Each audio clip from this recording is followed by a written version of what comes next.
दोस्तों, अपनी भागवत गीता पर चर्चा की छोटी सी यात्रा को आगे बढ़ाते हुए 8वें अध्याय की बातों की चर्चा करेंगे।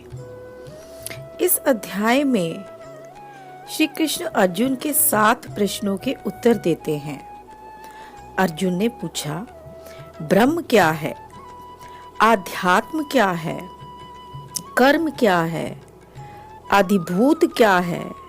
अधिदेव कौन कहलाते हैं? ये अधियज्ञ कौन है? श्री कृष्ण ने जवाब दिया, जिसका विनाश नहीं हो सकता वही ब्रह्म यानी हमारी आत्मा है। आत्मा की फीलिंग या भाव आध्यात्म है और मनुष्यों के अच्छे या बुरे भावों का मिट जाना ही कर्म है।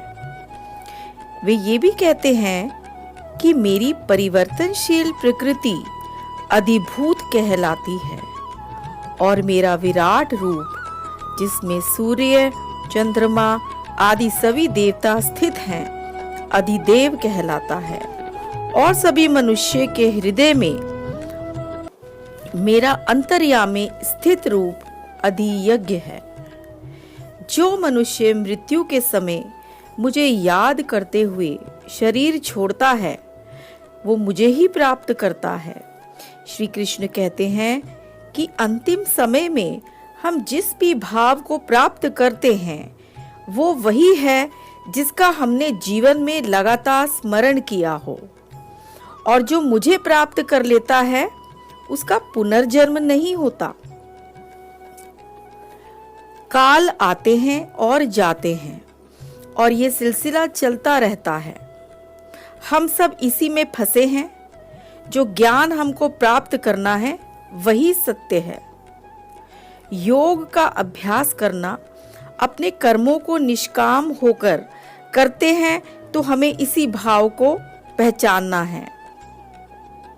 शरीर का त्याग करते हुए किन किन बातों का ध्यान रखना चाहिए ये भी श्री कृष्ण ने बताया।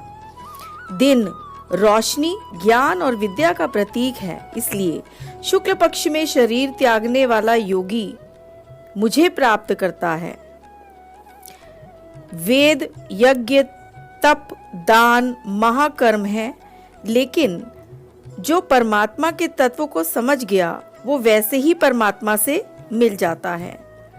इस प्रकार श्री कृष्ण ने अर्जुन को ब्रह्म, आध्यात्म, कर्म तथा मृत्यु की शंकाओं को दूर किया। दोस्तों, क्या लगता है आपको? कमेंट करें।